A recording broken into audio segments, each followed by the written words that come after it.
Congressman Barbers, hindi naman siya balat sibuyas. Ang nangyari, parang nagtalop siya ng sibuyas. Di ba umiyak? I am sure after this hearing, left and right na yan, bantayan nyo. Sigurado ako, hindi ako nagkakamali. Oh. Yun na nga, titira sila sa social media. Pag ikaw ay public official, Opo. hindi ka pwedeng balat sibuyas. Yun. Tama yun. Oo, dapat ikaw ay ini-expect mo na since pinasok mo yung politika, ay magkakaroon ng kritisismo laban sa'yo. Opo. Because ganyan talaga ang demokrasya eh. Meron kahit sino man ang karapatan na ikaw ay punahin.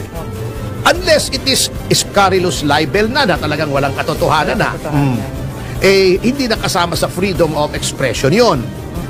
Di ba sinabi na nga, may balm of clean conscience. Kung ikaw naman ay hindi totoo yung mga pinaparatang sa'yo bilang isang public official, doon ka na lang mag-find ng consolation.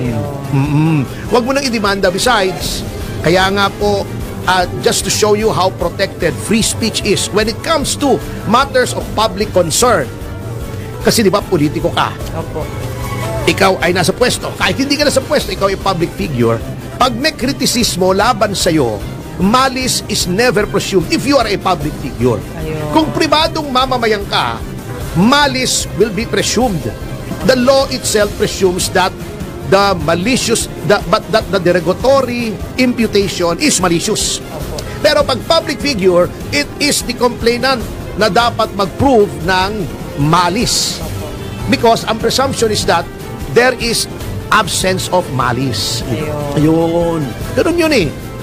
Kaya nga, sabi ko nga, huwag kang magbalat sibuyas. Di ba? Ang kaso ang problema, si Congressman Barbers, hindi naman siya balat sibuyas. Ang nangyari, parang nagtalop siya ng sibuyas. Di ba umiyak? Ayos ah. Anyway. Ito naman sa Cebu Province. Nalibasa ang balita ko sa mga kaibigan ko na taga Cebu. Marami tayong mga kaibigan dyan, mga classmates sa law school sa Ateneo sa Cebu, na tumataas daw ang rating nitong kandidato ng PDP laban, si Pambari 4. Opo. Dahil nga sa backlash tungkol sa impeachment. Nagagalit yung mga taga roon sa Cebu Province na yung mga kaalyado ng administrasyon nagkakaroon ng negativity pagdating sa public perception sa kanila. Kasi hindi maganda ang dating sa mga Cebuano nung impeachment. So, ang nangyayari, nag-solidify yung suporta in favor of PDP laban candidates. At umaakyat sa rating to si Pambari 4. Oo. Ito naman, kinakasuhan naman ng cyber libel ni Governor Garcia. O ginagamit na naman ang kapangyarihan ng gobyerno. Sana lang hindi magpagamit ang NBI yung sa region doon. Otherwise, talagang nakakatakot ito eh. Lahat ng kalaban nila, kinakasuhan nila. Pag nakasuhan ka ba, attorney, anong mangyayari? Hindi, may kaso ka, mahaharas ka. Hindi, ang advantage, di lumalabas na may kasalanan ka, ginagamit sa propaganda ng kalaban mo. Hindi, makakatakbo ka. Demerit pala Hindi naman disqualified ka pa. Dapat may final judgment na merong disqualification, either perpetual absolute disqualification or temporary absolute disqualification kung ano man yung krimen na you will be adjudged guilty of by final judgment. Pero attorney, nasa ano pa rin, nasa mga tao pa rin ang decision. Oo naman.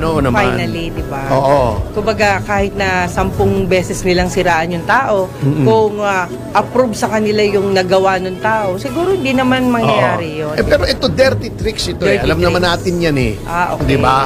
Di ba sinasabi naman ng Supreme Court, pag ikaw ay public official, hindi ka pwedeng balat sibuyas. Yun. Tama yun.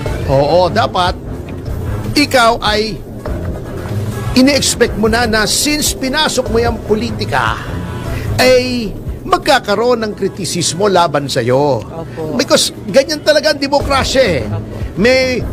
Meron kahit sino man ang karapatan na ikaw ay punahin. Unless it is scurrilous libel na talagang walang katotohanan na. hindi nakasama sa freedom of expression yon.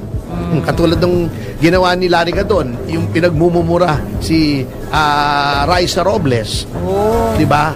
Alam nyo, hindi ko rin gusto yun si Raisa Robles. I always disagree with her. Pero grabe naman kasi yung ginawa sa kanya na pag-alipusta. I would not do that kahit I disagree with you. So etong nandito, di ba sinabi na nga, may balm of clean conscience. Kung ikaw naman ay hindi totoo yung mga pinaparatang sa'yo bilang isang public official, doon ko na lang mag-find ng consolation. Huwag mo nang idemanda. Besides, kaya nga po, just to show you how protected free speech is when it comes to matters of public concern. Kasi di ba, politiko ka. Opo. Ikaw ay nasa pwesto. Kahit hindi ka nasa pwesto, ikaw ay public figure. Pag may kritisismo laban sa'yo, malice is never presumed if you are a public figure. Ayun. Kung pribadong mamamayan ka, malice will be presumed. The law itself presumes that the malicious, but that the derogatory imputation is malicious. Opo. Pero pag public figure, it is the complainant na dapat mag-prove ng malice. Opo. Because ang presumption is that there is absence of malice. Ayun. Ganun yun eh. Kaya nga, sabi ko nga, huwag kang magbalat sibuyas. Opo. Di ba? Ang kaso ang problema, si Congressman Barbers, hindi naman siya balat sibuyas. Anong nangyari? Parang nagtalop siya ng sibuyas. Di ba umiyak? Pero attorney, tingin ko naman kasi yung BBM, baka nakikiramdam muna siya.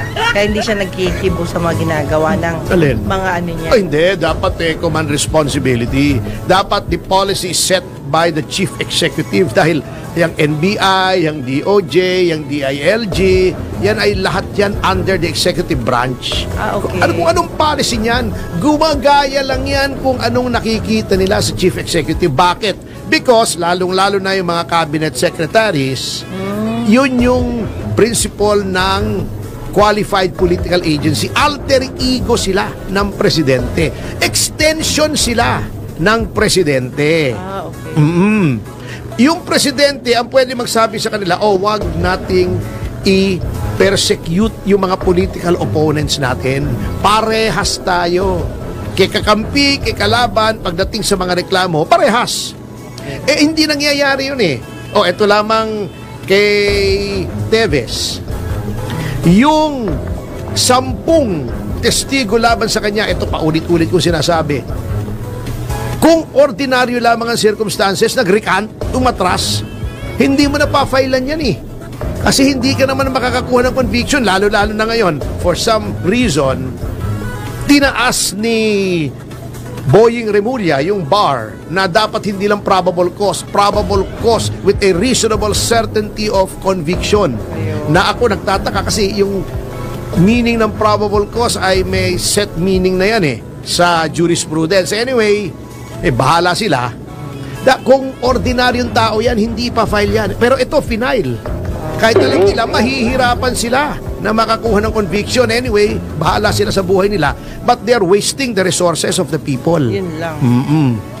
Yun ang mabigat Opo. So, talagang ang nakakatakot dyan, they are bending the law. Katulad yung ginagawa ng Quadcom. Ang problema naman kasi walang nakikinig sa Pangulo.